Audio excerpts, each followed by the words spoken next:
আপনি তর্ক, যেখানে আপনি যুক্তি প্রয়োগ করবেন, সেখানে আপনি ভগবানকে পেতে পারবেন না। ভগবত বিষয়ে আপনি যদি সব জায়গায় তর্ক করেন, তাহলে আপনার ভেতরে অহংকার আছে বলেই আপনি মানতে পারছেন না। আমরা এরকম অনেক জিনিস আমরা নির্দ্বিধায় মেনে নিই।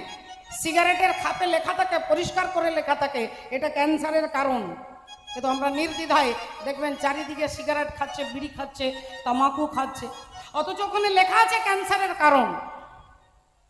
আর যেখানে ভগবান 5000 বছর আগে গীতাতে বলছেন, সর্বধর্ম পরিত্যাজ্যং মামেকং শরণং ব্রজ অহং ত্বং সর্ব পাপেভ্যো মোক্ষয়িষ্যামি মা শুচ। আপনি অন্য কোনো জায়গায় তর্ক করতে পারেন, যুক্তি খাটাতে পারেন, কিন্তু ভগবত বিষয়ে যদি তর্ক করেন, তাহলে ভগবানকে প্রতিষ্ঠা করা যাবে না। বাবা, উত্তর ভারতে শ্রদ্ধেয় বাবারা, অনেক ভক্তরা যা শুনতে চাইছেন, সেই সুন্দর ভক্ত ভোলার কথা, ইতিহাস প্রমাণ। উত্তর ভারতে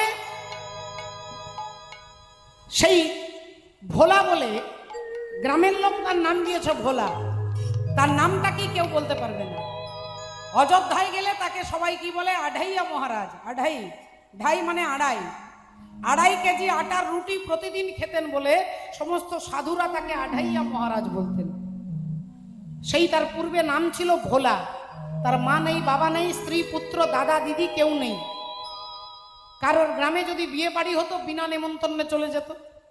সেখানে গিয়ে কাজ করে পাতা এনে দেবে, ঝাড়ু দিয়ে দেবে, জল দিয়ে দেবে, সমস্ত কাজ করে দিয়ে তারপর তিনি খেতে বসবে।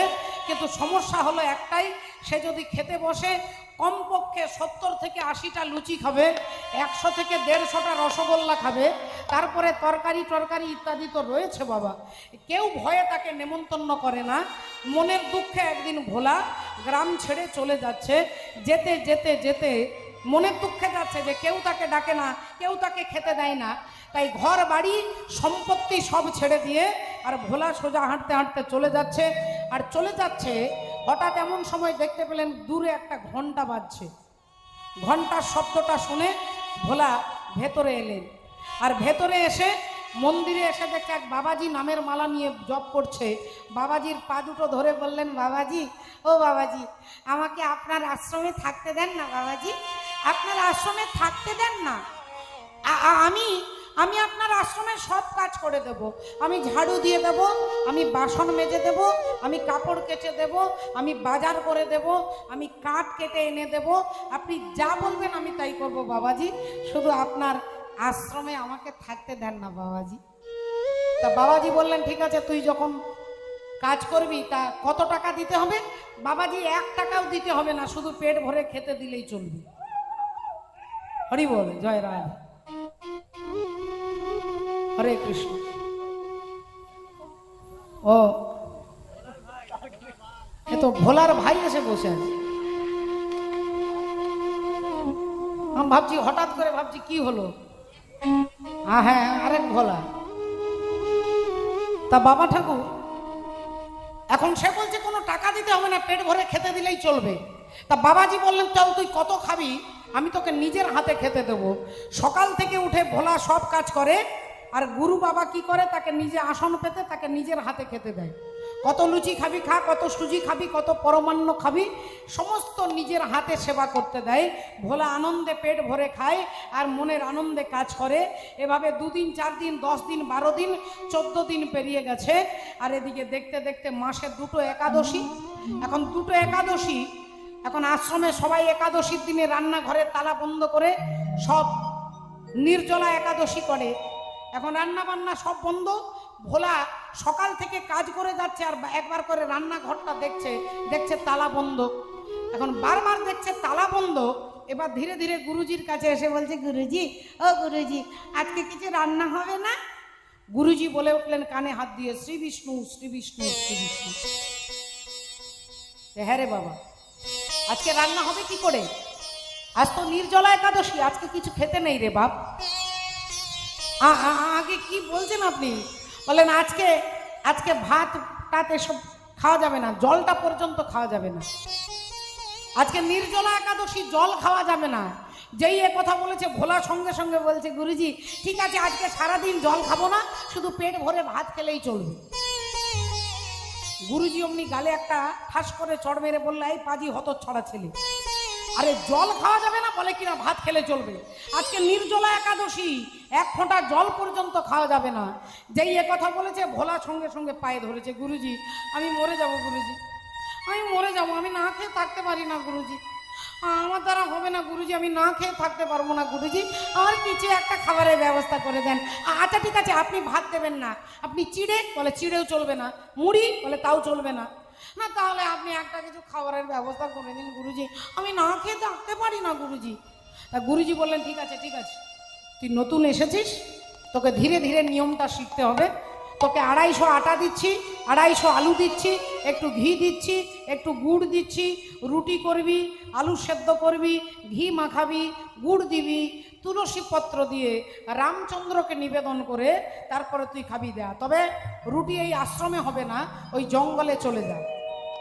250 আটা এনেছে, আলু এনেছে, রুটি করেছে আলু সেদ্ধ করে, ঘি মাখিয়ে তুলসী পত্র দিয়ে পাতার মধ্যে রুটিগুলো নিয়ে ভোলা ভাবছে গুরুজি বলেছে রামচন্দ্রকে খাইয়ে তারপরে খাবি, এখন ভোলা ভাবছে আমি যেরকম গপ গপ করে খাই তাহলে রামচন্দ্র মনে হয় খাবে, এবার পাতার মধ্যে রুটি নিয়ে বারবার ডাকছে, রাজা রাম আইয়ে সীতা রাম আইয়ে মেরে ভোজন কা ভোগ लगाइए, राजा राम आइए सीता राम आइए मेरा भोजन का भोग लगाइए, राजा राम आइए सीता राम आइए मेरे भोजन का भोग लगाइए, राजा राम आइए सीता राम आइए मेरा भोजन का भोग लगाइए,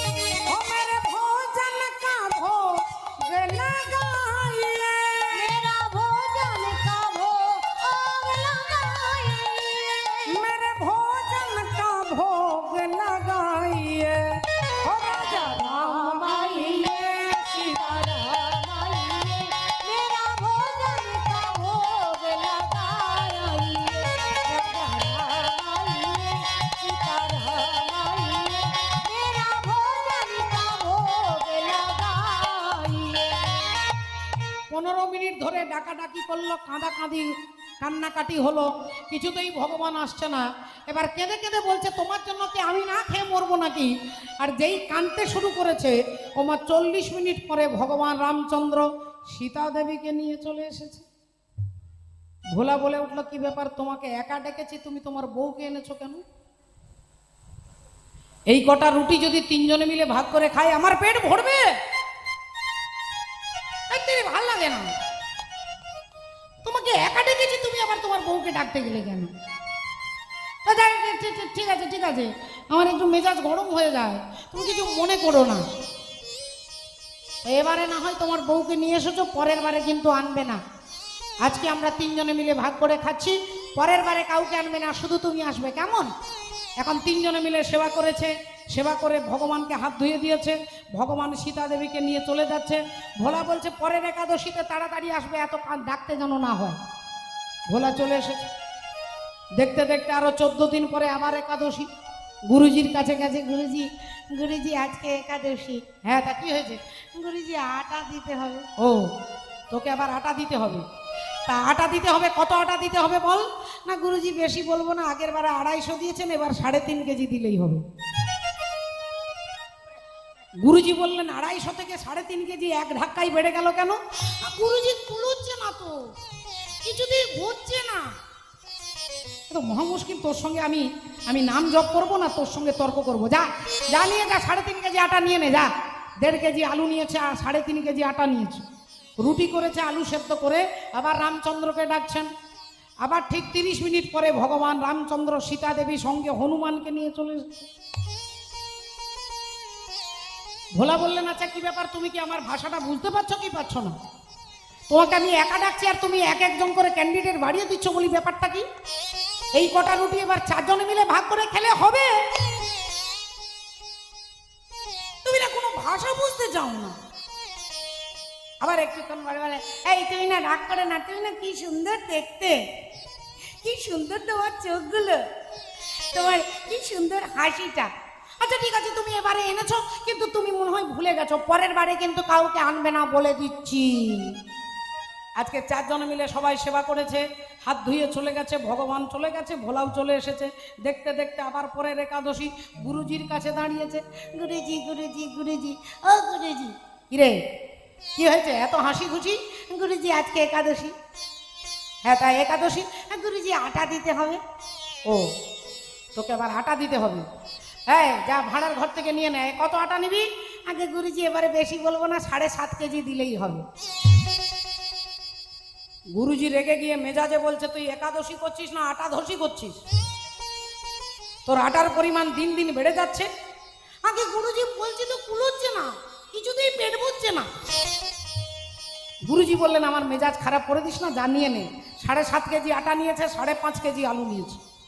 এনে এবার আবার রুটি করেছে, আবার রামচন্দ্রকে ডাকছে, রাজা রাম আইয়ে সীতা রাম আইয়ে মেরে ভোজন কা ভোগ লাগা।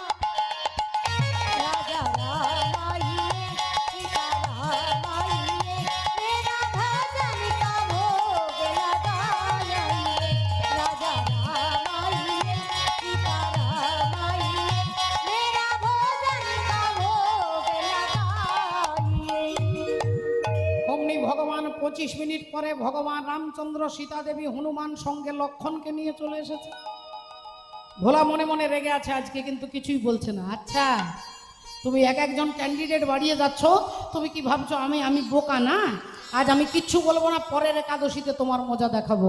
আজকে সবাই মিলে 6 জন মিলে ভাগ করে সেবা করেছে। এইবার ভগবানও চলে গেছে, ভোলাও চলে এসেছে। দেখতে দেখতে পরের একাদশী গুরুজির কাছে দাঁড়িয়েছেন। গুরুজি বললেন, বলতে হবে না, বল একাদশী কত আটা লাগবে বল। গুরুজি, আপনি কেন রেগে যাচ্ছেন গুরুজি? আমি বেশি বলবো না গুরুজি, 11 কেজি আটা দিলেই হবে। 11 কেজি আটা? আগে হ্যাঁ গুরুজি, হচ্ছে না, কুলোচ্ছে না, পেট ভরছে না। গুরুজি বলছে, তোর পেট না চৌবাচ্চা? তোর পেট না চৌবাচ্চা? আগে সত্যি বলছি গুরুজি, হচ্ছে না। গুরুজি মনে মনে ভাবছে, আমার সঙ্গে ইয়ার্কি করছে না কি ব্যাপারটা? 11 কেজি আটা রুটিতেও পেট ভরছে না বলছে, তাহলে কেমন করে রুটিগুলো খায় আমি নিজের চোখে দেখব। যা নিয়ে যা। 11 কেজি আটা নিয়েছে, 7.5 কেজি আলু নিয়েছে। এবার রুটিও করেনি, আলু সেদ্ধও করেনি, আটা রেখে দিয়েছে, আলু রেখে দিয়েছে, সব পাতার মধ্যে রেখে রামচন্দ্রকে ডাকছে। আর অমনি ভগবান রামচন্দ্র, সীতা দেবী, হনুমান, ভরত, লক্ষণ, শত্রুঘ্ন টোটাল ফ্যামিলি নিয়ে চলে এসেছে। টোটাল ফ্যামিলি চলে এসেছে। এসে দেখছে আটা আলু সব পড়ে আছে। বললেন, ভোলা তুমি রুটি করনি? ভোলা বললেন, তুমি কি ভেবেছো আমি এত বোকা? আমিও দেখে নিলাম কতজন এসেছো, সেই সাইজের রুটি হবে, সেই সাইজের রুটি হবে। আর রুটি আমি একা করব না, রুটি একলা আমি করব না। আজকে এত আটার রুটি আমি করতে পারবো না। রামচন্দ্র বললেন, তোমাকে করতে হবে না, তুই বসে বসে ওখানে গাছের তলায় বসে তোমাকে গুরুজি যে মন্ত্র দিয়েছে সেই মন্ত্রটা জপ করো। আজকে সীতা দেবী রুটি করবে। এখন ভোলা গাছের তলায় বসে নাম জপ করছে, শ্রীরাম जानकी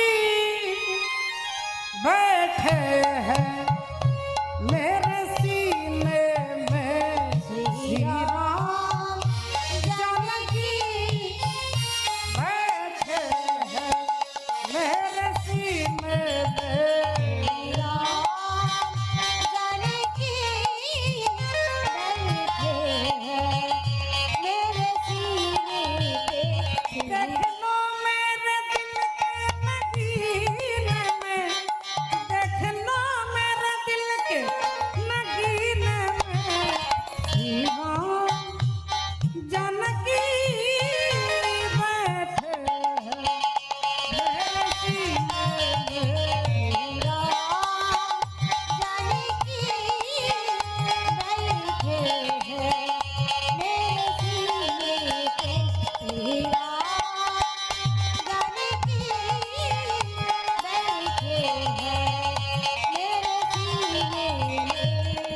कीर्ति न वैभव न जस चाहिए, राम के नाम का मुझको रस चाहिए।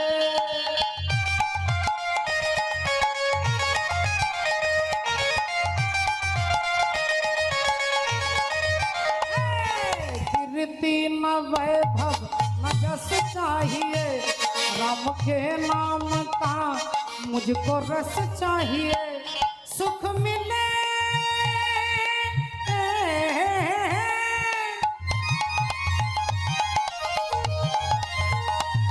सुख मिले इस अमृत को पीने में सुख मिले इस अमृत को पीने में श्री राम जानकी बैठे हैं मेरे सीने में जानकी बैठे हैं मेरे सीने पे। हो देख लो मेरे दिल के नगीने में देख लो मेरे दिल के नगीने में श्री राम जानकी बैठे हैं मेरे सीने में जानकी बैठे हैं मेरे सीने में। जानकी बैठे हैं मेरे सीने में। আর এদিকে গুরুজি আসছে দেখি 11 কেজি আটা নিয়ে গেছে কেমন করে খাচ্ছে গুরুজি এসে গাছের আড়াল থেকে দেখছে যে ভোলা গাছের তলায় বসে নাম জপ করছে বললেন কি রে 11 কেজি আটা নিয়ে এলি রুটি করিসনি আগে গুরুজি আমি বলে দিয়েছি পরিষ্কার আমার দ্বারা হবে না তোর দ্বারা হবে না তাহলে রুটি কে করে না গুরুজি আজকে আমি রুটি করিনি আজকে মা সীতা রুটি করছে গুরুজি একটু গম্ভীর হয়ে গেল বলে উঠলেন তুই কি আমার সঙ্গে ইয়ার্কি করছিস এই একাদশীর দিনে আমার সঙ্গে ইয়ার্কি করছিস বল তুই আটাটা এনেছিস কি করেছিস আগে গুরুজি ওই তো আমার কথা বিশ্বাস করবেন কেন ওই তো মা সীতা রুটি করছে দেখুন না ওই তো মা সীতা রুটি করছে হনুমান বিলে দিচ্ছে লক্ষণ ঠাকুর কাঠ এনে দিচ্ছে ওই তো দেখুন না গুরুজি চারিদিকে তাকিয়ে দেখছে কোথাও কিচ্ছু দেখতে পাচ্ছে না কি রে আমি তোকে ভালোবাসি বলে তুই আমার সঙ্গে ইয়ার্কি করছিস না তুই এভাবে চালাকি করে প্রতিবার তুই আটা নিয়ে আসিস আর আটাগুলো যাকে পারিস তাকে দিয়ে দিস না গুরুজি আপনি বিশ্বাস করুন গুরুজি আমি আপনার সঙ্গে কোনো ছল কোনো চতুরতা কিচ্ছু করিনি গুরুজি আমি তো বলছি গুরুজি আজকে আমি রুটি করিনি মা সীতা রুটি করেছে চুপ কর তোর ওই জিহ্বা দিয়ে তুই মা সীতার নাম উচ্চারণ করবি না তোর লজ্জা করছে না তুই মিথ্যে কথা বলতে আগামী কাল সকাল হলে তোকে ঘাড় ধাক্কা দিয়ে আশ্রম থেকে তাড়িয়ে দেবো গুরুজি আপনি আমাকে তাড়িয়ে দেন আমার তাতে কিচ্ছু দুঃখ নাই আপনি আমাকে রাখতেও পারেন নাও পারেন কিন্তু গুরুজি আমি আপনাকে মিথ্যে কথা বলছি না গুরুজি আপনার পায়ে হাত দিয়ে বলছি এই আপনার পায়ে হাত দিয়ে বলছি আর যেই গুরুজির পায়ে হাত ভোলা দিয়েছে অমনি গুরুজি তাকিয়ে দেখছে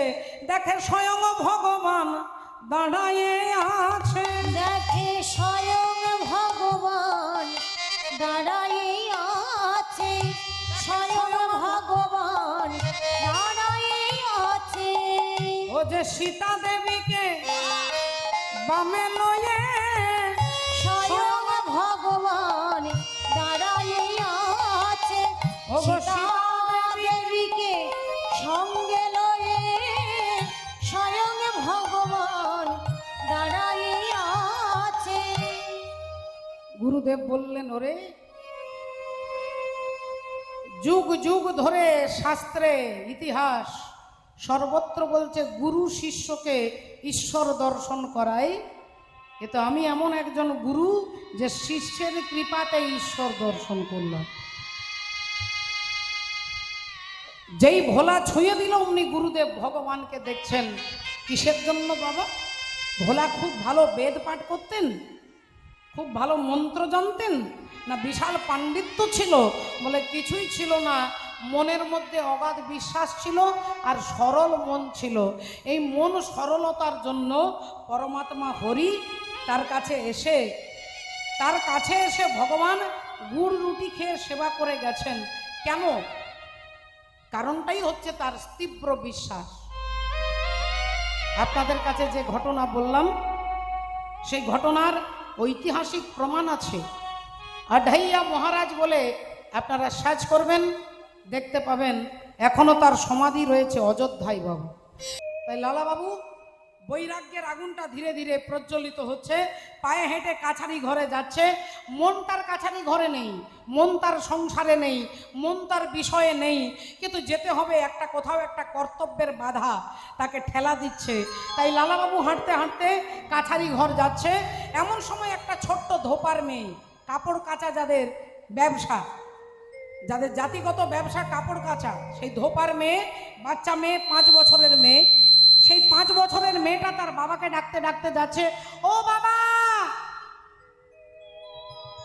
বাবা গো। এই দেখো বাবা যে কোথায় চলে যায়, ও কোন দিকে ডাকছি, ও বাবা।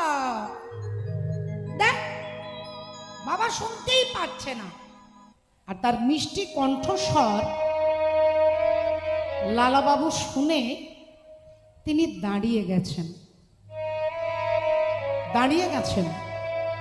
দেখি তো ওই বাচ্চা মেয়েটা তার বাবাকে কি বলে।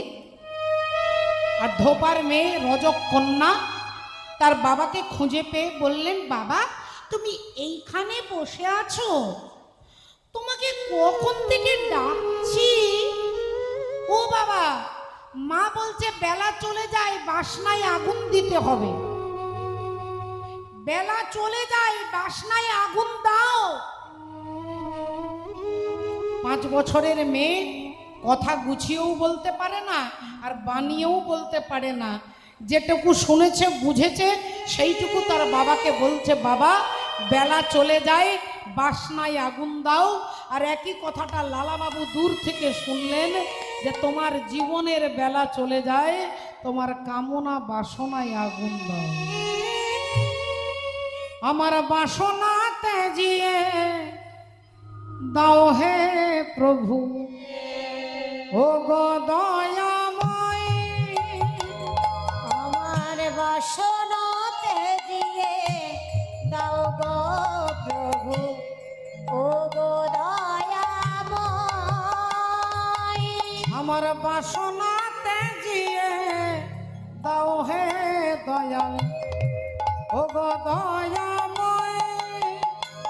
আমার বাসনাতে দিয়ে দাও গো দয়াল, ও গো দয়াময়। তোমার প্রেমে সাগরে ডুবে আমারি,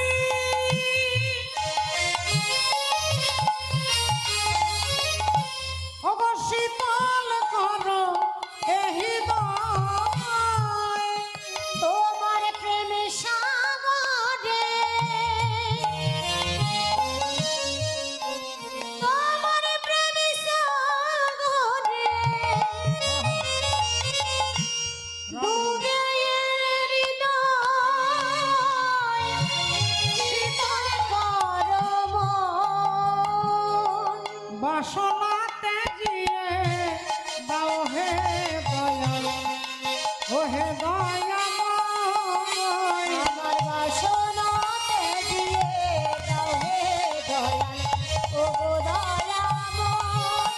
আমার বাসনাতে দিয়ে দাও হে দয়াল, ও গো দয়াময়। বাবা ঠাকুর, যার যেমন ভাব তার তেমন লাভ। লালাবাবু শুনতে পেলেন তোমার জীবনের বেলা চলে যায়, তুমি বাসনায় আগুন দাও। আর এ কথা শুনতে পেয়ে কি ঘটনা ঘটলো, লালাবাবু না গেলেন কাছারি ঘরে, না তার সংসারে মন, না তার অর্থে সম্পত্তির প্রতি আসক্তি। লালাবাবু সেই মুহূর্তে সেইখান থেকে বাড়ি ফিরে আসছে। আর এসে যেই ঘরে ঢুকেছে, ওই 10 বছরের ছোট্ট মেয়ে সুমতি বলে উঠলো, বাবা আপনি কাছারি ঘরে গেলেন না? লালাবাবু বললেন, ওরে সুমতি, আজ থেকে আর কাছারি ঘরে আমি আর যাব না, আর কাছারি ঘরে যাব না। কোথায় যাবে বাবা, তুমি কোথায় যাবে? লালাবাবু বললেন, আমি যাব রে, যাব আমি কৃষ্ণ দর্শনে, ওরে যাব আমি মধুর বৃন্দাবন। আহা যাব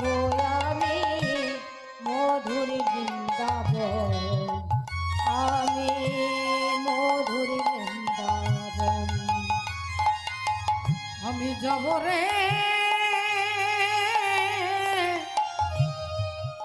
যাব আমি কৃষ্ণ দর্শনে, যাব আমি মধুর বৃন্দাবনে। আর যাব আমি মধুর বৃন্দাবনে। যাব আমি মধুর বৃন্দাবনে। ওরে আমায় সাজাইয়ে দে কৃষ্ণ দা,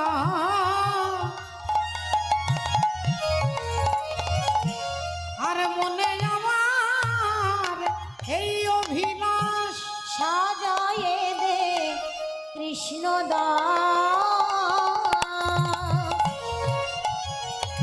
আহা মনে আমার এই আশ। ওরে সাজাইয়ে দে কৃষ্ণ দা,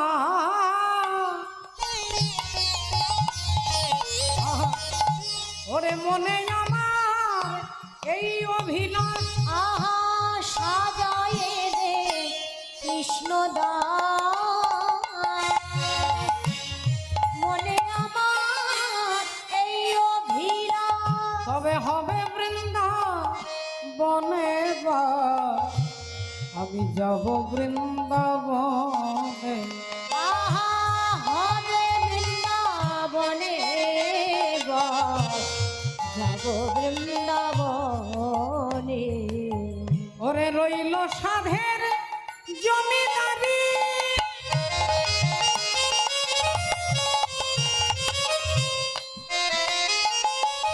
আরে রইল এ ঘরে বাড়ি, আমি সব কিছু ফেলে যাব বৃন্দাবনপুরে। আমি সব কিছু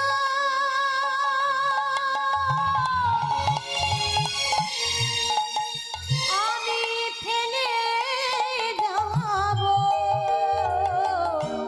বৃন্দাবনে চলি। বলি না না এ ঘরে আর থাকবো না রে, এ ঘরে আর থাকবো না রে। ও গো এ ঘরে আর থাকবো না রে। না না এ ঘরে আর থাকবো না রে। আমি বৃন্দাবনে চলে যাব, এ ঘরে আর থাকবো না রে। ওরে বৃন্দাবনে চলে যাব। মুখে রাধা রাধা নাম বলিব, আমি বৃন্দাবনে চলে যাব। রাধা রাধা নাম বলিব। বৃন্দাবনে চলে যাব। রাধা রাধা নাম বলিব। বৃন্দাবনে চলে যাব। রাধা নাম বলিব, বৃন্দাবনে চলে যাব। না এ ঘরে থাকবো না রে। এই বৃন্দাবনের উদ্দেশ্যে লালাবাবু সেই রাত্রিবেলায় মুর্শিদাবাদ ছেড়ে বৃন্দাবনের উদ্দেশ্যে হাঁটতে হাঁটতে বেরিয়ে পড়ল। 250 বছর আগে না ছিল ট্রেন, না ছিল বাস, পায়ে হেঁটে তিনি হাঁটতে হাঁটতে তীব্র অনুরাগ নিয়ে যাচ্ছেন বৃন্দাবনে। বৃন্দাবনে লালাবাবু যাচ্ছেন রাধারানীর নাম গাইতে গাইতে। রাধা নামকে আশ্রয় করেছেন, আর নামকে আশ্রয় করলে তাহলে একদিন না একদিন নামীর কাছে তিনি অবশ্যই পৌঁছে যাবেন। তাই রাধারানী হচ্ছেন আশ্রয়, আশ্রয়কে যিনি ধরেন বলে বিষয় তার কাছে সঙ্গে সঙ্গে ছুটে আসে। তাই রাধারানীর নাম করতে করতে যাচ্ছেন, আমরাও সবাই মিলে যাব। একবার চিৎকার করে সবাই মিলে বলবো, বলো রাধা রানী কি, জয় বলো রাধা রানী কি, জয় बोलिए वृषभानु राज नंदिनी की জয়। जय राधे है। তো চলুন আমরাও যাব, আমরাও রাধা রানীর নাম স্মরণ করতে করতে হাতে তালি দিতে দিতে যাব। রাধা की पायल छम छम बाजे, अरे छम छम बाजे पायल, राधा रानी नाच सामने। हमने छेड़ा तराना राधा का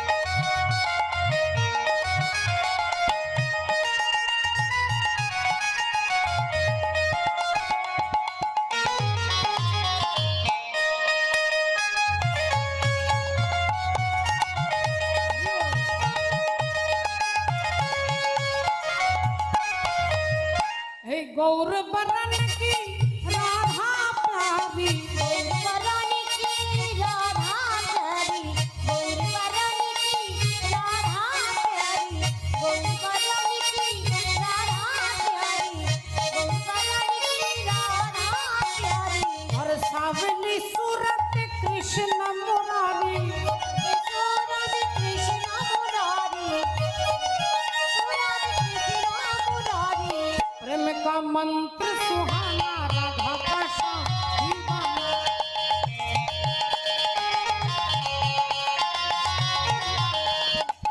राधा की पायल छम छम बाजे राधा की पायल छम छम बाजे छम छम बाजे पायल राधा रानी नाच चमने छेड़ा तराना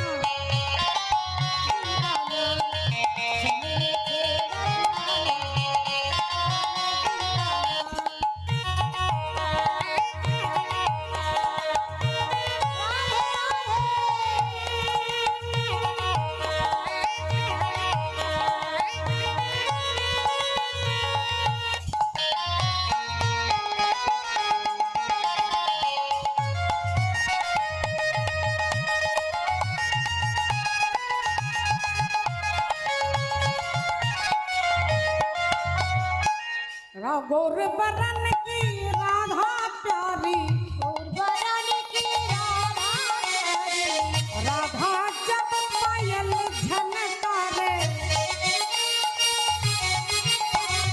और मेरो कान्हा दौड़े आए अरे ना कोई बहाना राधा का दीवाना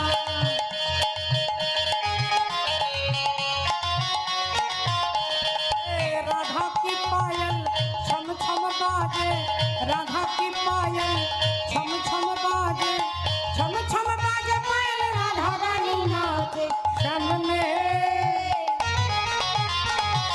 हमने छेड़ा तराना राधा का दीवाना हमने छेड़ा तराना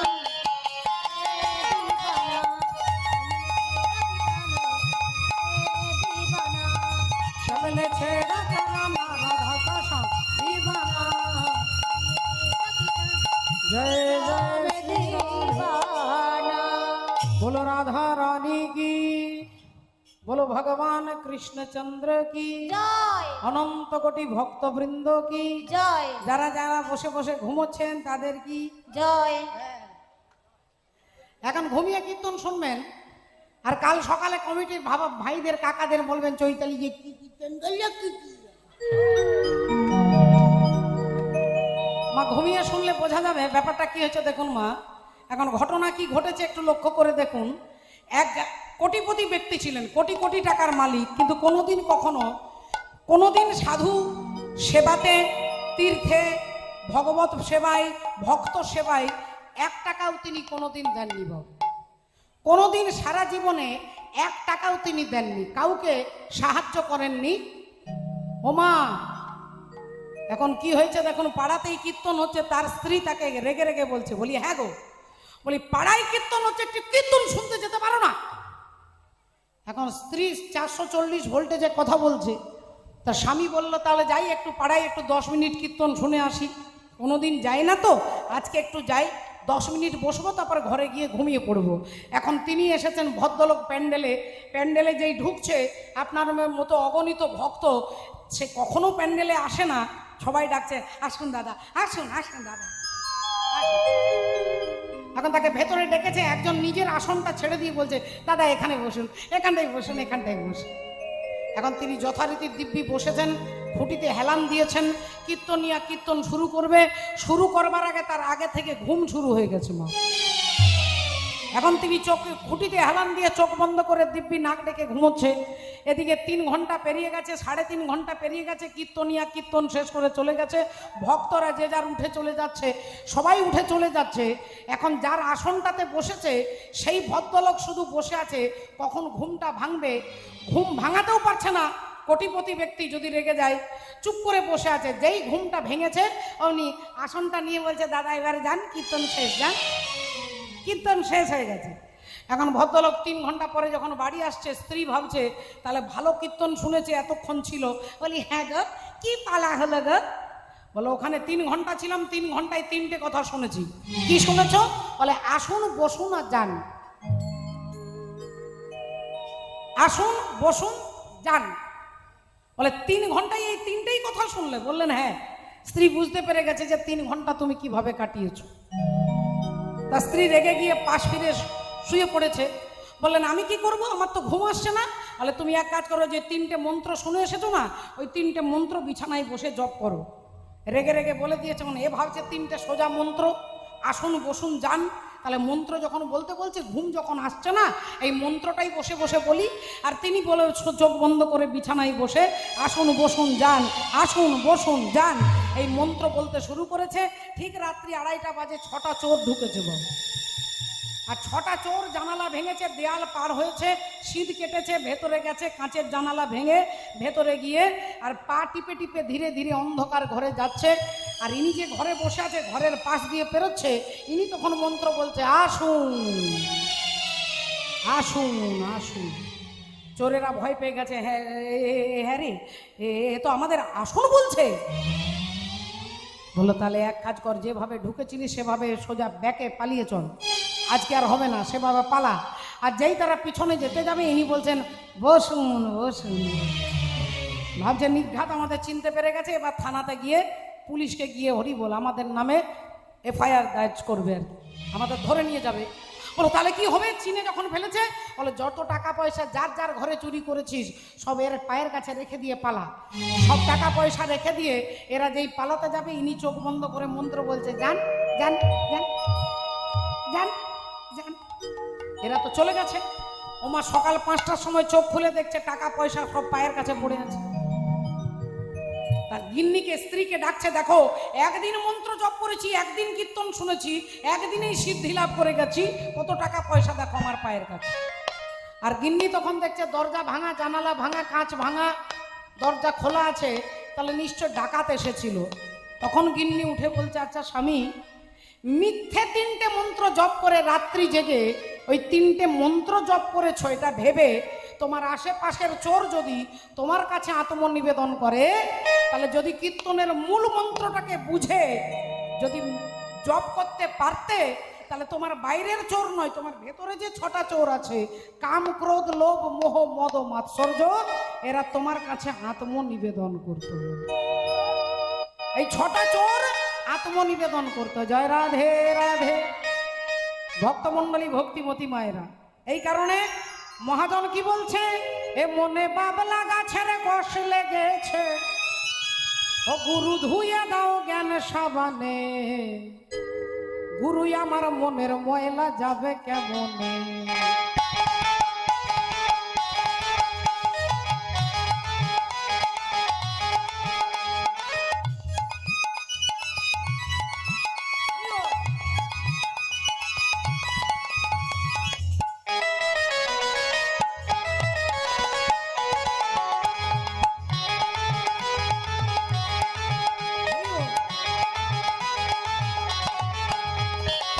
মনে বাবলা গাছের কষ লেগেছে, মনে বাবলা গাছের কষ লেগেছে, ও গুরু ধুয়ে দাও জ্ঞান সাবানে, গুরু আমার মনের ময়লা যাবে কেমনে, গুরু আমার মনের ময়লা যাবে কেমনে।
কিন্তু মনের ময়লা বড় ময়লা ধোয়া নাহি যায়।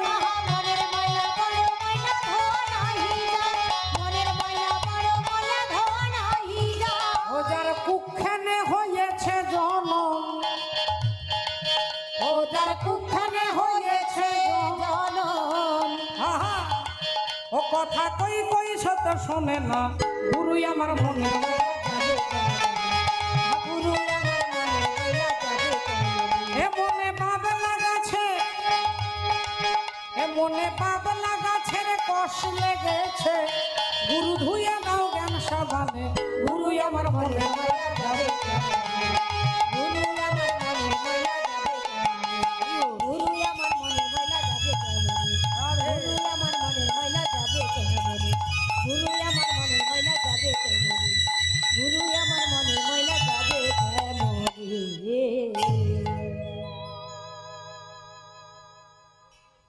জয় রাধে।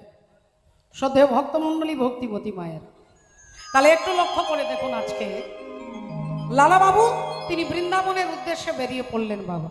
আর বৃন্দাবনের উদ্দেশ্যে হাঁটতে হাঁটতে চলতে চলতে 6 মাস সময় লেগে গেল।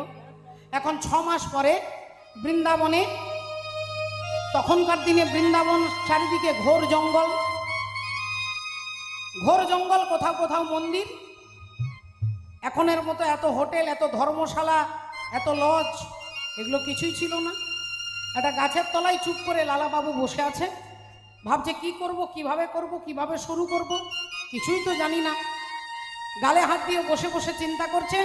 এমন সময় শুনতে পেলেন কতগুলো ব্রজমায়েরা লম্বা লাইন দিয়ে যাচ্ছে। ব্রজমায়েরা লম্বা লম্বা মাথায় ঘোমটা দিয়েছে, আর হাতে রয়েছে থালা, আর থালার মধ্যে রয়েছে কি ক্ষীর, সর, ছানা, মাখন, পরমান্ন সুন্দর করে থালার মধ্যে নিয়ে। আর ব্রজমায়েরা যাচ্ছেন, লাইন দিয়ে যাচ্ছে, আর রাধে রাধে বলছে, রাধে রাধে রাধে রাধে রাধে রাধে রাধে রাধে বল, রাধে রাধে রাধে রাধে রাধে রাধে বল, রাধে রাধে রাধে রাধে রাধে রাধে বল, রাধে রাধে রাধে রাধে রাধে রাধে বল, রাধে রাধে রাধে রাধে রাধে রাধে বল, রাধে রাধে রাধে রাধে রাধে রাধে বল, হে রাধে রাধে রাধে রাধে রাধে রাধে বল, রাধে রাধে রাধে রাধে রাধে রাধে রাধে রাধে বল, রাধে রাধে রাধে রাধে রাধে বল, রাধে রাধে রাধে রাধে রাধে রাধে বল, রাধে রাধে রাধে রাধে রাধে রাধে বল।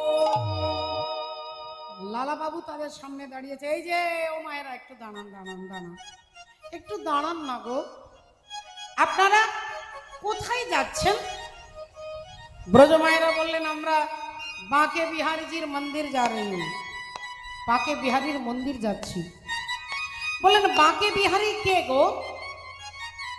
ব্রজমায়েরা বলে উঠলো, এই যে বৃন্দাবনে দাঁড়িয়ে কথাটা বলতে লজ্জা করছে না? বৃন্দাবনে দাঁড়িয়েছো অথচ বলছো বাঁকে বিহারী কে? আরে বাঁকে বিহারী হচ্ছে গোবিন্দ, ভগবান কৃষ্ণ, যাদব, মাধব, যিনি গোপীনাথ, তিনি হচ্ছেন বাঁকে বিহারী। লালাবাবু বললেন, আমার তো এত নাম জানা নেই, তা আমাকে একটু আপনাদের সঙ্গে নিয়ে যাবেন? ব্রজমায়েরা বললেন, আমাদের পেছনে পেছনে চলে এসো, পেছনে পেছনে চলো। লালাবাবু যাচ্ছে আনন্দে, কৃষ্ণ কৃষ্ণ কৃষ্ণ কৃষ্ণ কৃষ্ণ কৃষ্ণ বল, কৃষ্ণ কৃষ্ণ কৃষ্ণ কৃষ্ণ কৃষ্ণ কৃষ্ণ বল, কৃষ্ণ কৃষ্ণ কৃষ্ণ কৃষ্ণ কৃষ্ণ কৃষ্ণ বল, কৃষ্ণ কৃষ্ণ কৃষ্ণ কৃষ্ণ কৃষ্ণ কৃষ্ণ বল, কৃষ্ণ কৃষ্ণ কৃষ্ণ কৃষ্ণ কৃষ্ণ কৃষ্ণ বল, কৃষ্ণ কৃষ্ণ কৃষ্ণ কৃষ্ণ কৃষ্ণ কৃষ্ণ বল, কৃষ্ণ কৃষ্ণ কৃষ্ণ কৃষ্ণ কৃষ্ণ কৃষ্ণ বল, কৃষ্ণ কৃষ্ণ কৃষ্ণ কৃষ্ণ কৃষ্ণ কৃষ্ণ বল। একবারে খবরদার খবরদার, চুপ করো চুপ করো। এটা হচ্ছে বৃন্দাবন, এখানকার রাজা হচ্ছে রাধারানী, আর তুমি কৃষ্ণ কৃষ্ণ বলছো কেন? বলে, তাহলে যদি আমাকে বলতে হয় তাহলে আমি রাধারানীরও নাম বলবো আর কৃষ্ণেরও বলবো। রাধে কৃষ্ণ রাধে কৃষ্ণ রাধে কৃষ্ণ বল, রাধে কৃষ্ণ রাধে কৃষ্ণ রাধে কৃষ্ণ বল, রাধে কৃষ্ণ রাধে কৃষ্ণ রাধে কৃষ্ণ বল, রাধে কৃষ্ণ রাধে কৃষ্ণ বল, রাধে কৃষ্ণ রাধে কৃষ্ণ রাধে কৃষ্ণ বল, রাধে কৃষ্ণ রাধে কৃষ্ণ রাধে কৃষ্ণ বল। আজকে লালা বাবু সেই বাঁকে বিহারীর মন্দির প্রসাদ সেবা করে গোবিন্দ কুণ্ডের পাশে বসে আছে। এমন সময় রাধা কুণ্ডের মহান্ত কৃষ্ণদাস বাবাজি কাঁধে হাত দিয়েছে। এই যে কি নাম তোমার? আগে আমার নাম জমিদার কৃষ্ণচন্দ্র সিংহ। ও, তুমি জমিদার বাড়ির ছেলে? তা এখানে কি ব্যবসা ট্যাবসা করতে এসেছো নাকি? লালাবাবু বললেন, আগে না বাবাজি, আমি এখানে গোবিন্দ দর্শন করতে এসেছি। বাবাজি বললেন, বাঁকে বিহারী দর্শন করনি? বললেন, না না, ওই গোবিন্দ নয়, ও তো এক জায়গায় দাঁড়িয়ে থাকে, হাঁটতে পারে না, চলতে পারে না, কথা বলতে পারে না। আমি সচল ভগবানকে দেখতে এসেছি। যেই এ কথা বলেছেন, বাবাজি বললেন, তাহলে তোমার গুরু দীক্ষা হয়েছে? ও গুরু দীক্ষা না হলে গোবিন্দ দর্শন হবে না বাবা। গুরু দীক্ষা না হলে গোবিন্দ দর্শন হবে না। এ কথা যেই বলেছে অমনি লালা বাবু অমনি সাধু রচ রনে ধরি ও গো কয়ে লালা কৃপা করি। আহা সাধুর চরণে ধরি কহ আমায় কৃপা করি। ও গো দীক্ষা প্রভু দাও গো আমারে। আহা দীক্ষা প্রভু দাও হে আমারে। ও গো দীক্ষা প্রভু দাও গো আমারে। আহা দীক্ষা প্রভু দাও গো আমারে। ও গো তরিবারে ভব নদী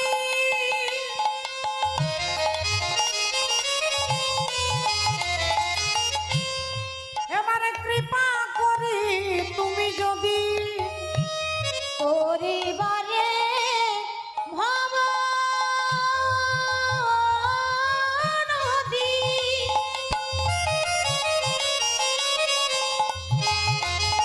আহা কৃপা করি তুমি হরি। আগয় আশ্রয় দাও শ্রীচরণ তলে। একবার আশ্রয় দাও শ্রীচরণ বাবাজি, তলে। বাবাজি আমাকে দীক্ষা দেন বাবাজি। বাবাজি আপনি আমাকে দীক্ষা দেন, আমাকে দীক্ষা দেন বাবাজি। আমি গোবিন্দ দর্শন করতে চাই বাবাজি। আমি সমস্ত কিছু পরিত্যাগ করে আপনার কাছে এসেছি বাবাজি, আমাকে দীক্ষা দেন। বাবাজি বললেন, শোনো বাবা লালা, দীক্ষার কথাটার অর্থই হচ্ছে দিয়ন্তে জ্ঞান মত্যন্তং ক্ষীয়তে পাপ সঞ্চয় তস্মাৎ ঋক্ষেতি সা প্রক্তা মুনির্বি তত্ত্বদর্শী। দীক্ষা তুমি চাইলেই আমি দিয়ে দেবো তা কিন্তু নয়, আগে পরীক্ষা দিতে হবে। না বলুন বাবাজি কি করতে হবে? বাবাজি বললেন, আমি যা বলবো তাই পারবে? বলে হ্যাঁ। তাহলে এই ভিক্ষার ঝুলিটা ধরো, আজ থেকে বৃন্দাবনের প্রতিটি দরজায় দরজায় ভিক্ষা করতে হবে। পারবে? 52,36,000 টাকা যিনি রোজগার করেন তার হাতে ভিক্ষার ঝুলিটা দিয়েছে। লালাবাবু বলছেন, পারবো বাবাজি। তাহলে দীক্ষা দেবেন তো? যাও বৃন্দাবনের প্রতিটি দরজায় দরজায় ভিক্ষা করবে। যেদিন তোমার সময় হবে আমি নিজে ডেকে তোমাকে দীক্ষা দেব। যাও।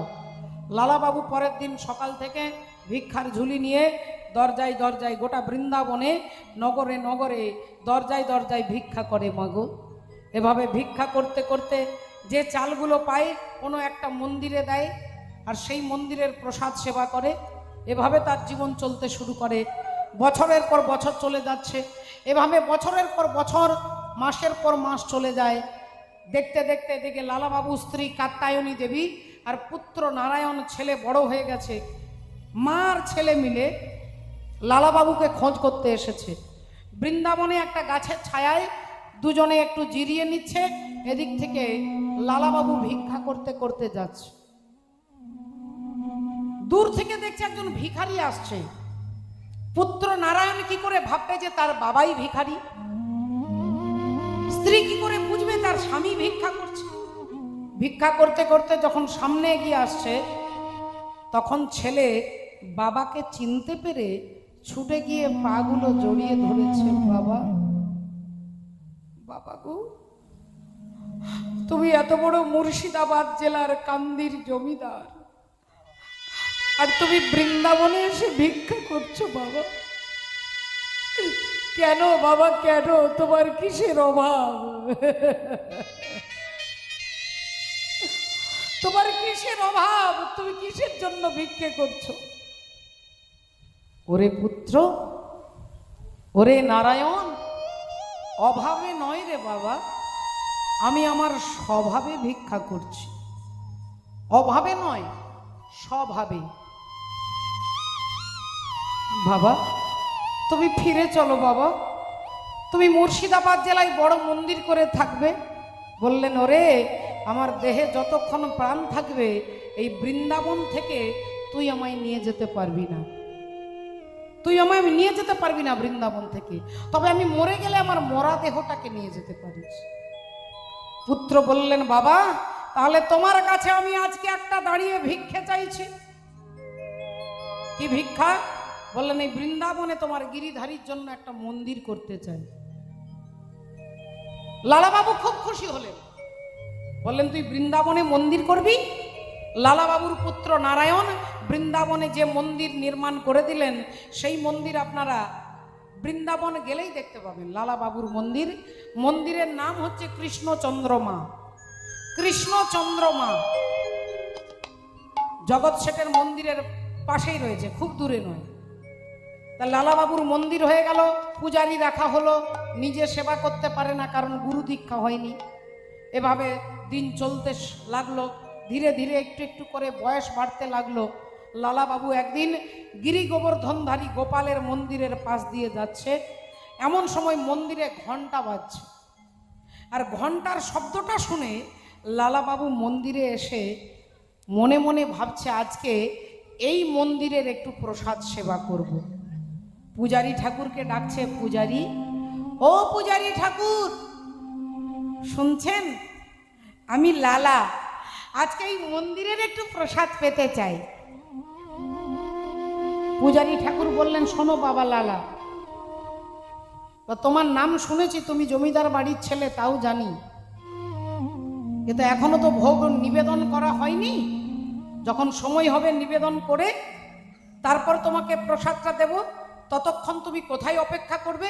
বলে ওই গুফা, ওই যে গুহাটা রয়েছে না, ওই গুহার ভেতরে বসে আমি অপেক্ষা করব, আপনি দয়া করে আমাকে একটু ডেকে দেবেন। পূজারি বললেন, তুমি ওখানে যাও, আমার যখন ভোগ নিবেদন হবে আমি নিজের হাতে তোমাকে প্রসাদ দিয়ে আসবো। এখন লালাবাবু গুফার ভেতরে বসে নাম জপ করছে, বসে বসে নাম জপ করছেন, রাধে রাধে রাধে। মাননীয় ভক্তমন্ডলী, ভক্তিমতী মায়েরা, বলো বাঁকে বিহারী লাল কি জয়, বলো গিরিধারী মদন গোপাল কি জয়, বলো রাধা दामोदर की জয়। जय जय श्री राधे। तू सुबह शामा ठोया और राम राम किए जा, सुबह शामा ठोया और राम राम किए जा, खुश होंगे हनुमान राम राम किए जा।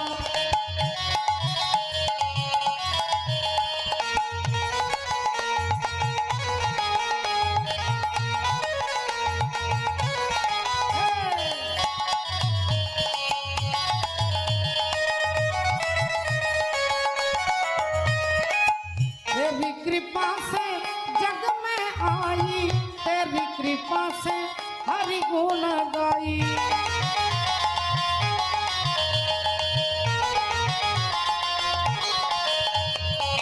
तेरी कृपा से जग में आई, तेरी कृपा से हरि गुण गाई।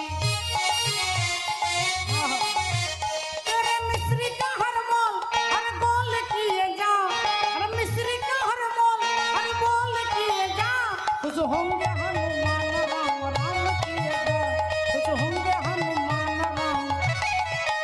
सुबह शामा ठोयाम राम राम किए जा, शामा ठोयाम राम किए जा, होंगे हनुमान राम राम किए जा।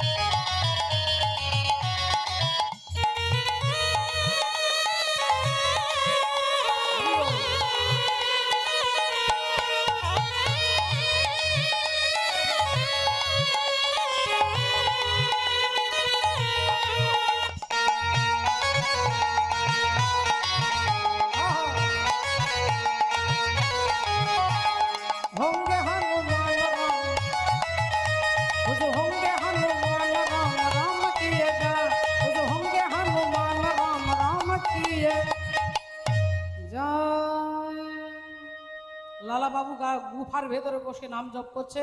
এদিকে পূজারী ঠাকুর দেখছে এবার সময় হয়ে গেছে, ভোগ নিবেদন করে দরজাটা বন্ধ করে বাইরে তাকিয়ে দেখছে আকাশে চারিদিকে কালো মেঘ, বিদ্যুৎ চমকাচ্ছে।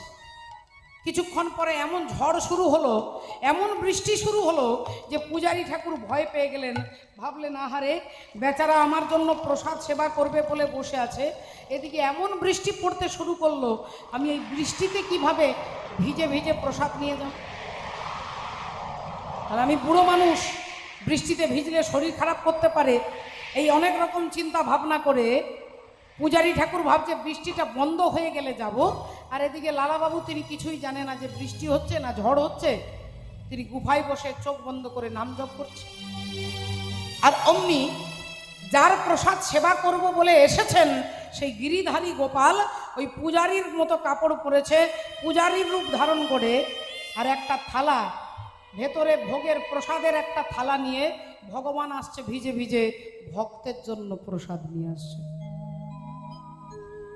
ভক্তের জন্য ভগবান প্রসাদ আনছেন বাবা। গুফার আড়ালে দাঁড়িয়েছেন, আর আড়াল দাঁড়িয়ে ভগবান হাতটা বাড়িয়েছেন, এই যে ও লালা ধরো ধরো, এই যে প্রসাদ এনেছি গো। লালাবাবু তাকিয়ে দেখছে বৃষ্টি হচ্ছে, বলেন এত বৃষ্টিতে আপনি ভিজে ভিজে প্রসাদ আনতে গেলেন কেন পূজারী ঠাকুর? পূজারী ঠাকুর রূপী ভগবান বললেন আমার অভ্যেস আছে, তুমি ধরো, আমার কিছু হবে না, জ্বর কাশি সর্দি কিচ্ছু হবে না, ধরো। লালাবাবু প্রসাদের থালাটা নিয়ে একটু প্রসাদ বদনে দিয়েছে। আজা সামেয়া তেরি যাই दुनिया दिया खुल गई,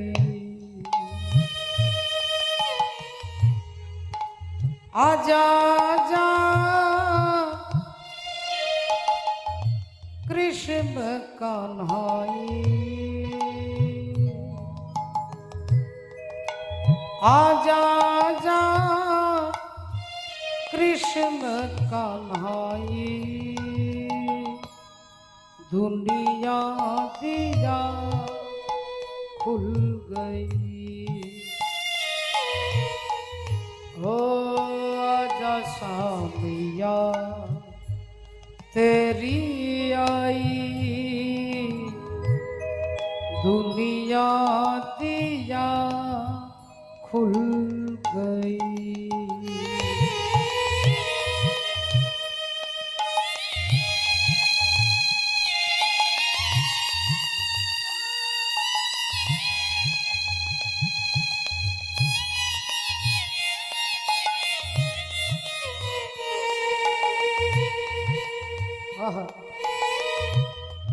दुनिया दिया खुल गई। প্রসাদ সেবা করে লালাবাবু চোখ দিয়ে দরদর করে জল পড়ছে, সারা দেহ রোমাঞ্চিত হচ্ছে। ভাবলেন এমন প্রসাদ তো কোনোদিনই সেবা করি নাই। মহাজন যেন বলতে লাগলো, লালা আজ যে স্বয়ং ভগবান ভিজে ভিজে নিজের হাতে প্রসাদ এনে দিয়েছে গো, ভগবান যে নিজে প্রসাদ এনে দিয়েছে। লালাবাবু বৃষ্টির জলে থালাটাকে ধুয়ে ভালো করে মুছে ভাবলো যখন বৃষ্টি থেমে যাবে পূজারী ঠাকুরকে থালাটা দিয়ে আর প্রণাম করে তারপরে চলে যাব নিজের জায়গায়। কিছুক্ষণ পরে বৃষ্টি থেমে গেছে, আকাশ পরিষ্কার হয়ে গেছে। পূজারী ভাবলেন যাই যাই একটু লালাকে এবারে দেরি হয়ে গেলেও একটু ক্ষমা টমা চেয়ে নেব, প্রসাদটা দিয়ে আসি। মন্দিরের ভেতরে ঢুকে দেখছে একটা থালা নেই, একটা থালা পড়ে আছে। ভাবলেন তাহলে মনে হয় আজকে একটা থালাতেই ভোগ নিবেদন করেছি। একটা মাটির ভাণ্ডে একটু প্রসাদ নিয়ে পূজারী ঠাকুর ছুটতে ছুটতে লালাবাবুর কাছে এলেন। এই যে বাবা লালা, এই যে শুনছো? লালাবাবু তাকিয়ে দেখছেন, আরে আপনি আবার আমার জন্য প্রসাদ এনেছেন? আমি তো আপনার কাছে দুবার প্রসাদ চাইনি, আপনি তো একবার প্রসাদ এনে দিয়েছেন, আবার নিয়ে এসেছেন কেন? পূজারী ভাবলেন জমিদার বাড়ির ছেলে, দেরি হয়ে গেছে তাই অভিমানে কথাগুলো বলছে। বলেন আসলে বাবা কিছু মনে করো না বাবা, এই ঝড় বৃষ্টিতে আমি বেরোতে পারিনি, তুমি একটু ক্ষমা করে দিয়ে প্রসাদের পাত্রটা ধরো। লালাবাবু বললেন, না না, ছি ছি ছি, কি বলছেন আপনি? আপনি তো আমার জন্য কিছুক্ষণ আগে প্রসাদ এনে দিলেন ভিজে ভিজে। আমি আপনাকে বললাম এত ঝড় বৃষ্টিতে এলেন কেন? আপনি বললেন আমার জ্বরও হয় না, কাশিও হয় না, সর্দিও হয় না, তুমি ধরো। পূজারী ঠাকুর বলছে, বাবা লালা, তুমি বৃন্দাবনে এসেছো ভজন করতে না ভণ্ডামো করতে এসেছো? ভজন করতে এসেছো না ভণ্ডামো করতে এসেছো? তুমি তখন থেকে মিথ্যে কথা বলছো আর আমি সহ্য করে যাচ্ছি। আমি তো তোমার কাছে ক্ষমা চাইছি, আমি তো তোমার বাবার মতো। লালাবাবু বলছেন, আমি আপনাকে মিথ্যে কথা বলছি না তো কি? আমি তোমাকে মিথ্যে কথা বলছি? লালাবাবু বলছে, বেশ, তাহলে আমি আপনাকে প্রমাণ দিচ্ছি আমি মিথ্যে না সত্যি কথা বলছি। আপনি দাঁড়ান। গুহার ভেতর থেকে থালাটা এনে আর পূজারীর হাতে দিয়ে বলছে, এই দেখুন, এই থালাটাই করে আপনি আমাকে প্রসাদ এনে দেননি কিছুক্ষণ আগে? আর যেই থালাটা দিয়েছে অমনি থালাটাকে বুকের মধ্যে পূজারী জড়িয়ে ধরেছে। এ কি, এ তো সেই থালা যে থালাই করে আমি প্রতিদিন গিরিধারী গোপালের সেবা দিই। এই থালা তোমার কাছে এলো কি করে? আপনি তো কিছুক্ষণ আগে এনে দিলেন। পূজারী ঠাকুরের আর বুঝতে বাকি রইল না, বললেন, বাবা লালা, তুমি বিশ্বাস করো বাবা, এই ঝড় বৃষ্টিতে আমি তোমার জন্য প্রসাদ এনে দিইনি, তবে যার প্রসাদ সেবা করতে এসেছো সেই গিরিধারী গোপাল তোমার জন্য ভিজে ভিজে প্রসাদ এনে দিয়েছে। হরি হরি বল। গিরিধারী গোপাল এনে দিয়েছে। লালাবাবু কথাটা শুনেই কাঁদতে কাঁদতে ছুটতে ছুটতে যাচ্ছে। কৃষ্ণদাস বাবাজির চরণে আছাড় খেয়ে পড়েছে। বাবাজি, বাবাজি জানেন, বাবাজি, বাবাজি আজকে কি হয়েছে জানেন? আজকে কি হয়েছে জানেন বাবাজি? বাবাজি বললেন, হ্যাঁ জানি। না বাবাজি, আপনি জানেন না? বাবাজি বললেন, তোমার জন্য ভগবান ভিজে ভিজে প্রসাদ এনে দিয়েছে। বাবাজি, বাবাজি, আপনি কি করে জানলেন? আপনি কি করে জানলেন যে আমার জন্য ভগবান ভিজে ভিজে প্রসাদ এনে দিয়েছে? বাবাজি বললেন, বাবা লালা, আজকে আমি যখন জপ করতে বসেছি ভগবানকে খুঁজছি, দেখলাম ভগবান তোমার জন্য ভিজে ভিজে প্রসাদ নিয়ে যাচ্ছে। বললেন, বাবাজি, তাহলে আমার জন্য যিনি প্রসাদ এনে দিলেন আমি তাকে দেখতে পেলাম না কেন বাবাজি?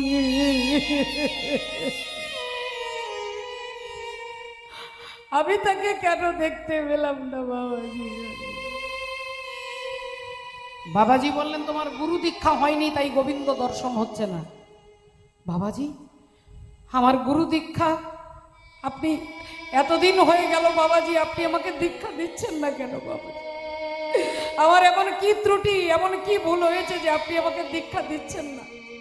বাবাজি বললেন, সত্যি করে বলো তো লালা, যেদিন তোমার সঙ্গে আমার প্রথম দেখা হয় সেদিন তোমাকে আমি কি দিয়েছিলাম?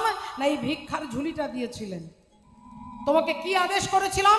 বৃন্দাবনের প্রতিটি দরজায় যেতে। তুমি কি প্রতিটি দরজায় গেছো? আগে হ্যাঁ বাবাজি। না, তুমি একটা দরজায় কোনোদিন যাওনি, আর সেই দরজাটা হচ্ছে তোমার ছোটবেলাকার বন্ধু জগৎ শেঠের দরজা। বাবাজি, বাবাজি ওর কথা আমাকে বলবেন না বাবাজি। ও আমার সঙ্গে মামলা মোকদ্দমা করেছে, ও আমার সম্মানহানি করেছে, আমাকে কোর্টে নিয়ে গেছে, একটু সামান্য সম্পত্তি নিয়ে আমার সঙ্গে মানহানির কেস করেছে। তাই বাবাজি আপনি ওর কথা বলবেন না। লালা বাবুর কথা শুনে কৃষ্ণদাস বাবাজি বললেন, বাবা লালা, তোমার কি এখনো মনে হয় যে তুমি কান্দির জমিদার কৃষ্ণচন্দ্র সিংহ? আগে না বাবাজি। তোমার কি এখনো মনে হয় তুমি তোমার বাড়ি ফিরে যাবে? আগে না বাবাজি। তোমার কি এখনো মনে হয় তুমি স্বর্ণ সিংহাসনে সোনার পালঙ্কে ঘুমোবে? আগে না বাবাজি।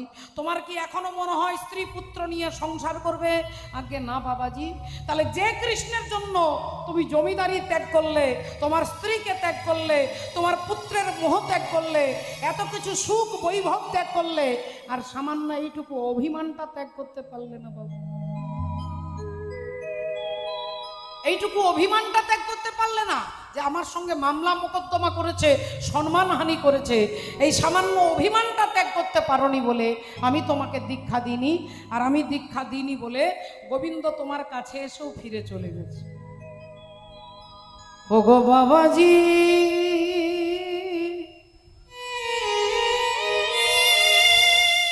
আমি ভুল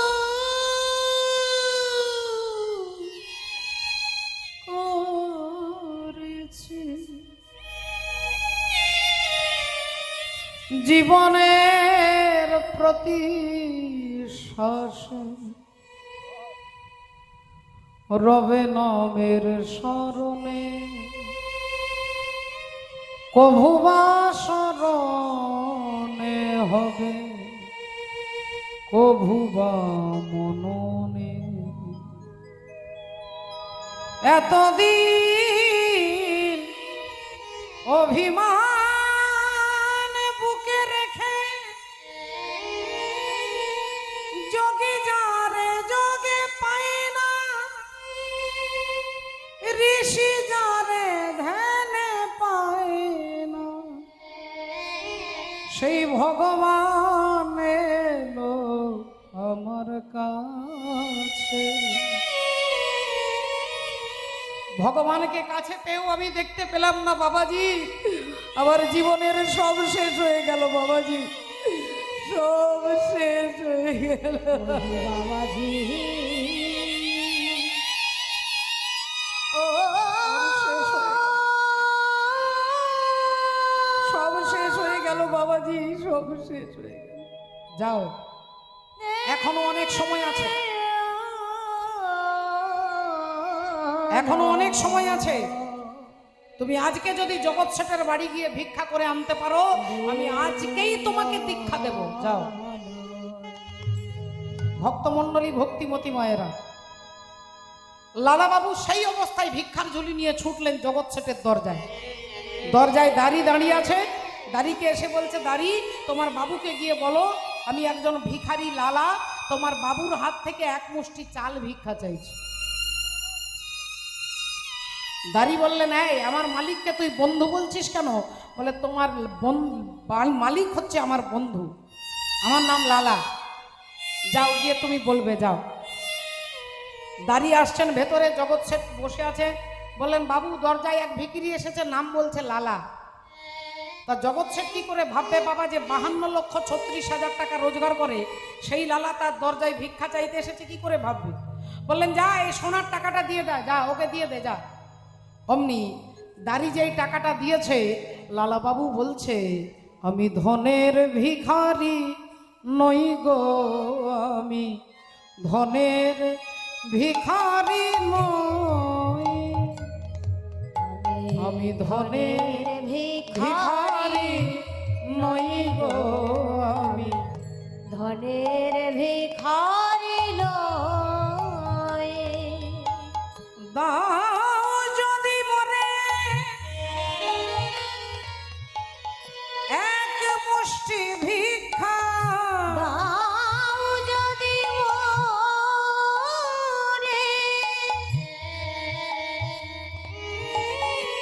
এক মুষ্টি ভিক্ষা, তাই দুয়ারে দাঁড়ায় রই গো, আমি ধনের ভিখারি নই গো, আমি ধনের ভিখারি নই, ধনের ভিখারি নই গো, আমি ধনের। ধনের ভিখারি নয়।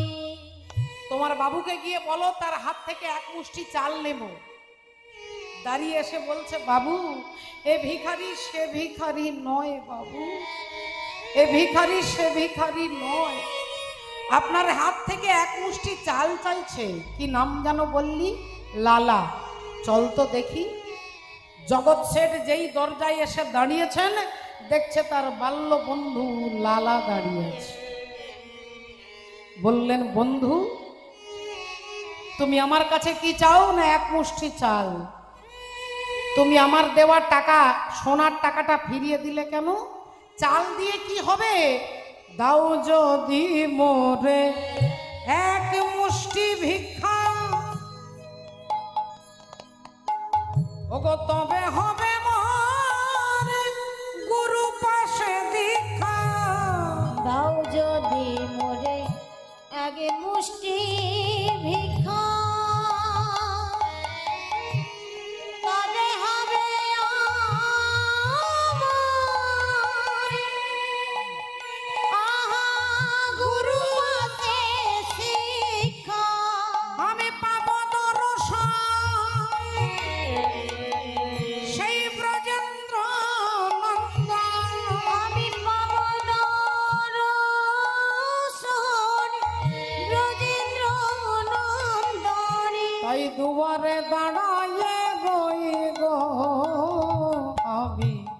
ধনের ভিখারি নই গো আমি, ধনের ভিখারি নই গো, ধনের ভিখারি নই।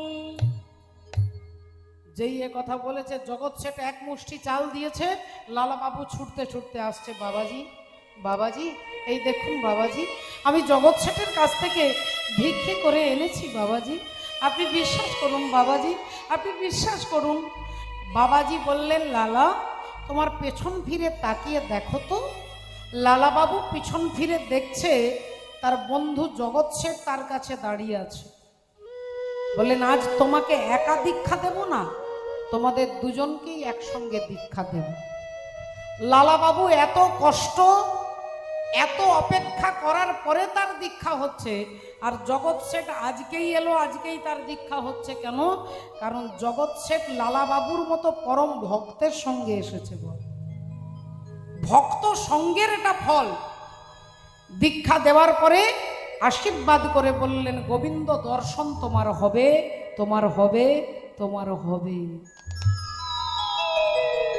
গুরুদেবের কৃপা, সত্য জ্ঞানে গুরু বাক্যে যাহারও বিশ্বাস, অবশ্য তাহার হয় ব্রজভূমে বাস। গুরুর প্রতি বিশ্বাস থাকা দরকার। গুরু বাক্যটাকে যদি ব্রহ্ম ভাবতে পারেন, আপনাকে মন্ত্র বলতে হবে না। সত্য জ্ঞানে গুরু বাক্যে যাহারও বিশ্বাস, অবশ্য তাহার হয় ব্রজভূমে বাস। যদি কারোর ওপরে গুরু প্রসন্ন থাকে, ৩৩ কোটি দেবতা তো কোন দূরের কথা, ভগবানকে পর্যন্ত তার উপরে প্রসন্ন থাকতে বাধ্য। কৃষ্ণ রুষ্ট হলে গুরু রাখিবারে পারে, কিন্তু গুরু রুষ্ট হলে কৃষ্ণ রাখিবারে না রে। তাই তোমার গোবিন্দ দর্শন হবে। আনন্দে লালা বাবু নেচে উঠলেন। কিন্তু দিন যায়, মাস যায়, বছর যায়, গোবিন্দ দর্শন আর হচ্ছে না। তাই ধৈর্যের বাঁধ ভেঙে গেছে।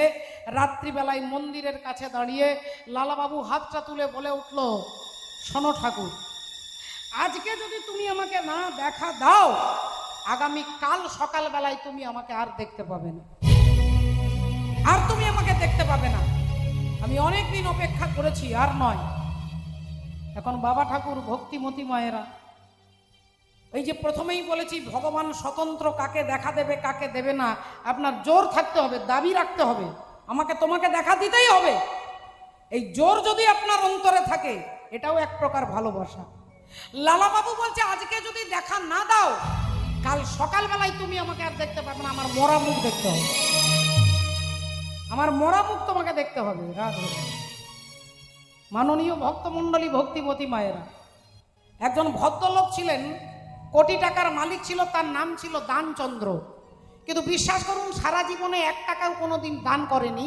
তার বাবা মা নাম রেখে দিয়েছে দানচন্দ্র। তা দানচন্দ্র বুড়ো হয়ে গেছে, 72 বছর বয়স হয়েছে। পাশেই 2 কিলোমিটার দূরে গঙ্গা। তার স্ত্রী বলল, হ্যাঁ গো, কোনোদিন তো ধর্মকর্ম কিছু করলে না, তা গঙ্গায় একটু স্নান করে এসো না। এখন এত বড় কোটিপতি ব্যক্তি হেঁটে হেঁটে যাচ্ছে, কেন? টোটো ভাড়া দিতে হবে, টোটো ভাড়ার পয়সা খরচা হয়ে যাবে। হেঁটে হেঁটে যাচ্ছে, গঙ্গায় স্নান করবে, ওই ঘাটে স্নান করবে যে ঘাটে কোনো ব্রাহ্মণ নেই। তাহলে ঘাটটা কোনটা? না, মোড়া পোড়ানোর ঘাট। মোড়া পোড়ানোর ঘাটে স্নান করছে দানচন্দ্র।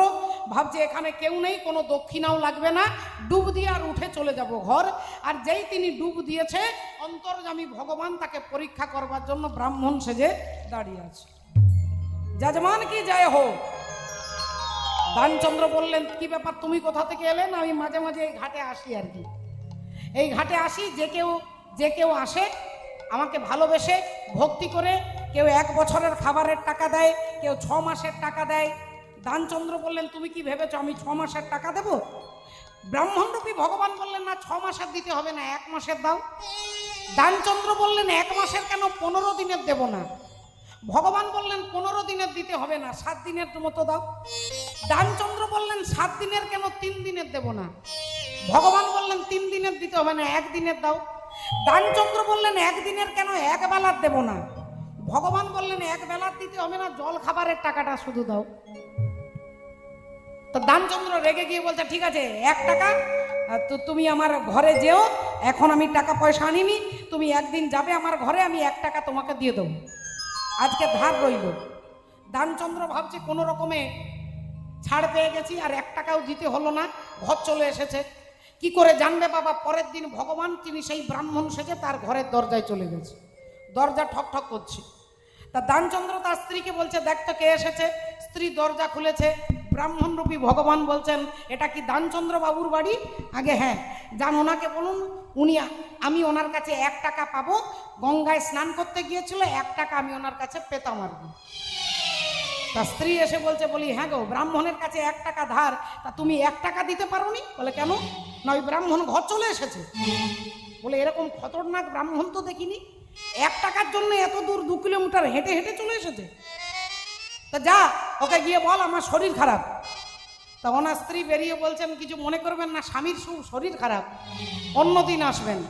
তা ভগবান বললেন, যতদিন ভালো না হবে ততদিন তোমার ঘরেই থাকবো। চাল দেবে, ডাল দেবে, তেল দেবে, নিজে রান্না করব, নিজেই খাবো, যতদিন উনি ভালো না হবে আমি ততদিন যাব না। স্ত্রী এসে স্বামীকে বলছে, বলি হ্যাঁ গো, তুমি তো বললে শরীর খারাপ, ও বলছে যতদিন ভালো না হবে ততদিন থাকবে, তা 1 টাকা দিয়ে দাও। দানচন্দ্র বলছে, গিয়ে বলে দে, বলো স্বামী এক্ষুনি মারা গেল। এইবার স্ত্রী এসে কেঁদে কেঁদে বলছে, এক্ষুনি স্বামী মারা গেছে। আর যেই কেঁদে কেঁদে বলছে, ও মা গো, আমার স্বামী কোথায় গেল গো বলে কান্না কাটি শুরু করেছে, ভগবানও কি আর কম ব্যাপার, বললেন তাহলে ওকে শ্মশানে পুড়িয়ে তারপরে যাব। গোটা পাড়াই বলেছে দানচন্দ্র মারা গেছে, সব লোকজন আসছে, মাসের দোলা রেডি করেছে। তা স্ত্রী এসে বলছে, এবার কি করবে? বলে নিঃশ্বাসটাকে কন্ট্রোল করে পড়ে থাকবো, তবু 1 টাকা দেবো না। নিঃশ্বাস বন্ধ করে আছে, এখন বাঁশের তলায় তুলেছে। এবার যেই কাঁধে নিয়ে রাম নাম সাজতে হয় বলছে, তার স্ত্রী বলছে, ওগো আমার স্বামী মরেনি গো, ওগো আমার স্বামী মরেনি। পাড়ার সবাই বলছে, যখনই কারোর বাড়িতে কেউ মারা যায়, ভালোবাসার লোকেরা বলে আমার মরেনি। কি করবি বোন, সবার কি আর সব দিন থাকে? তা ছেড়ে দে বোন, ছেড়ে দে। ছেড়ে দিয়েছে, এখন জোর করে নিয়ে যাচ্ছে, আর ইনি নিঃশ্বাস কন্ট্রোল করে আছে। ভগবানের পেছনে পেছনে যাচ্ছে, বলছে বাপের জন্মে এরকম কঞ্জুস দেখিনি বাবা। এখন শ্মশানে এসেছে, চিতা সাজিয়েছে, কাঠ সাজিয়ে আগুন জ্বালাবে, তার আগে দানচন্দ্রকে শুইয়ে দিয়েছে। দানচন্দ্র তার স্ত্রী বলছে, এবার ওঠো, এবার 1 টাকা দিয়ে দাও। বলেন দাঁড়া না, আগুনটা লাগিয়ে এরা চলে যাবে, তখন আমি উঠে চলে যাব, 1 টাকা আমি দেব না। এই যেই আগুনটা জ্বালাতে যাবে, অন্তর্যামী ভগবান বলছে, বেচারা পুড়ে মরে কেন? কানে কানে এসে বলছে, দানচন্দ্র আমি বৈকুণ্ঠেশ্বর অধিপতি, আমি স্বয়ং ভগবান, বলো তুমি আমার কাছে কি চাও? দানচন্দ্র বলছে, তুমি যদি ভগবান, তোমার কোনো অভাব নাই, তাহলে এই 1 টাকাটা ছেড়ে দাও। তা ভগবান কঞ্জুসের কাছেও ধরা পড়ে যায় বাবা অনেক সময়, যদি কঞ্জুসের মাত্রাটা অতিরিক্ত হয়ে যায়। তাই কখন কাকে কৃপা করবে তার জন্য দাবি রাখতে হবে। লালাবাবু বলছে, আজকে যদি দেখা না দাও, কালকে আমাকে দেখতে পাবে না। এই বলে রাতের অন্ধকারে যমুনার জলে 1 গলা জলে দাঁড়িয়ে ঝাঁপ দিতে যাবে, আর অমনি পেছন থেকে কে যেন ডেকে উঠলো, লালা। একই আমার বন্ধু জগৎ শেঠ চলে এসেছে। না না, আমি ওর দিকে তাকাবো না, চলে যাও, চলে যাও বন্ধু, তুমি চলে যাও, আমি তোমাকে দেখতে চাই না, চলে যাও, চলে যাও, আমি তোমার দিকে তাকাতে পারবো না, চলে যাও। একবার, শুধু একবার দেখো। লালাবাবু ভাবছে একবার তাকাবো আর তারপরেই ঝাঁপ দিয়ে আত্মহত্যা করবে। এই বলে যেই লালাবাবু পিছন ফিরেছে, দেখে তার বন্ধু জগৎ শেঠ নয়, সারা জগতের যিনি শেঠ, দেখে যুগলেতে দাঁড়াইয়ে আছে।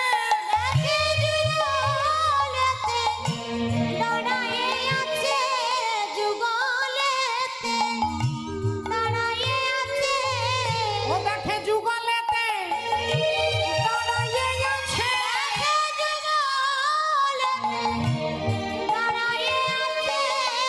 ও গো লালাকে কৃপা করবে বলে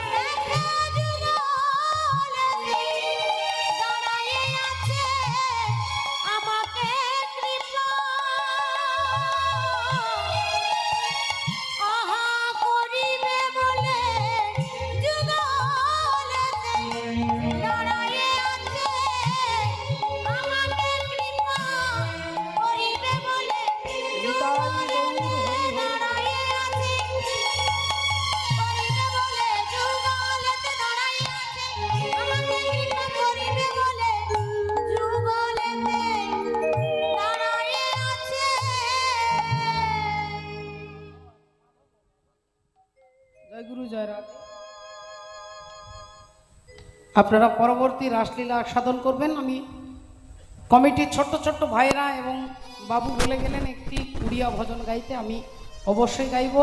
একবার সবাই মিলে জগন্নাথের স্মরণ করে বলবো, বলো ভগবান জগন্নাথ জিউ কি জয়। মাধব হে মাধব, মাধব হে মাধব,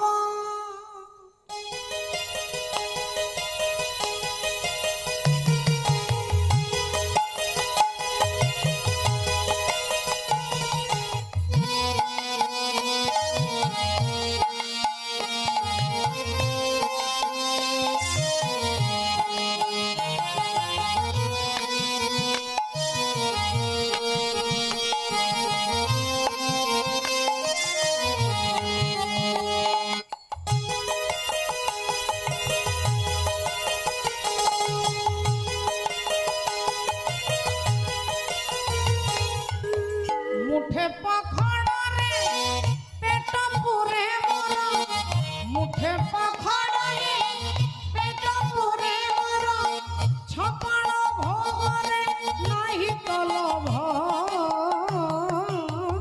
মাধব হে মাধব হে মাধব, মাধব হে মাধব।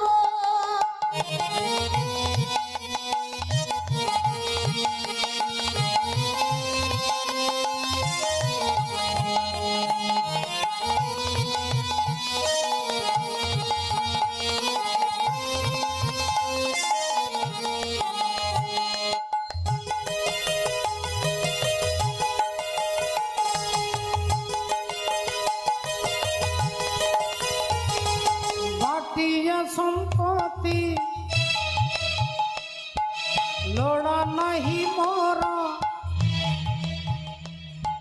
দীপাদ বাটিরে হেছি ঢিয়া,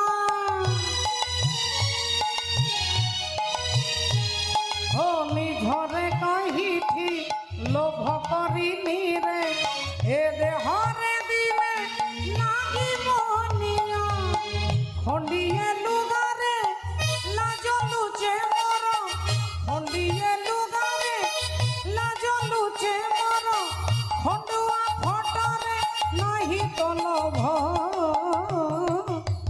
মাধব হে মাধব মাধব মাধব হে মাধব হে মাধব, মাধব হে মাধব হে মাধব, মাধব হে মাধব।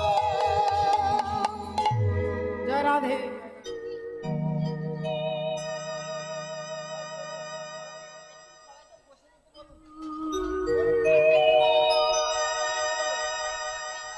মায়েরা, আপনারা পরবর্তী কীর্তন আর সাধন করবেন, তাই বুঝতে পারছি অনেকক্ষণ বসেছেন, ওনারা আবার এসে অবশ্যই বসবেন। একটু হাত পাগুলোকে একটু ছাড়িয়ে নিয়ে আবার বসবেন। আমরা আরেকটা ভজন গান শুনবো। ছোট্ট ছোট্ট ভাইরা উড়িয়া ভজনের কথা বলেছেন, আমরা শুনবো। জয় রাধে, জয় রাধে।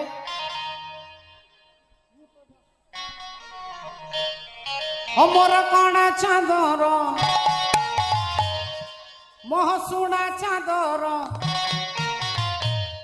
আরে জাতক কহুছিল অততে কন্দে হিমারি বেততে, যশোদা রানী কন্ধে নামারি বেতরে হেলো, যশোদা রানী।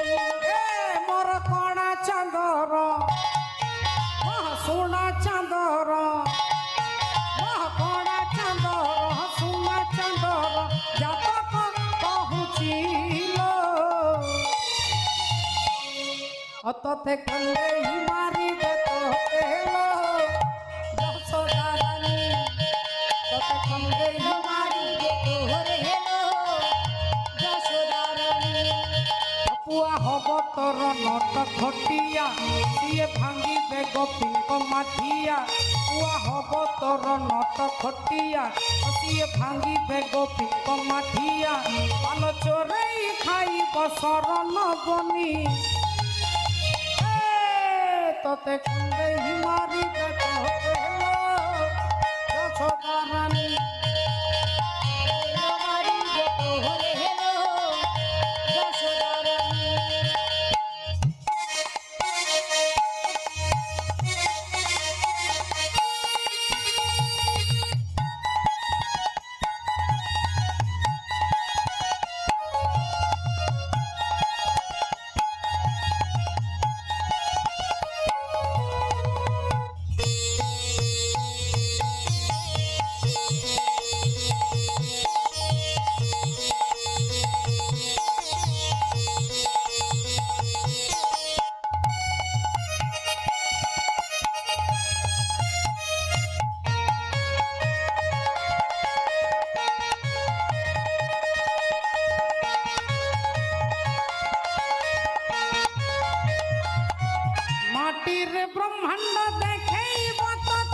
তু জিবি ডরি আলো দেখিলে তু জিবি ডরি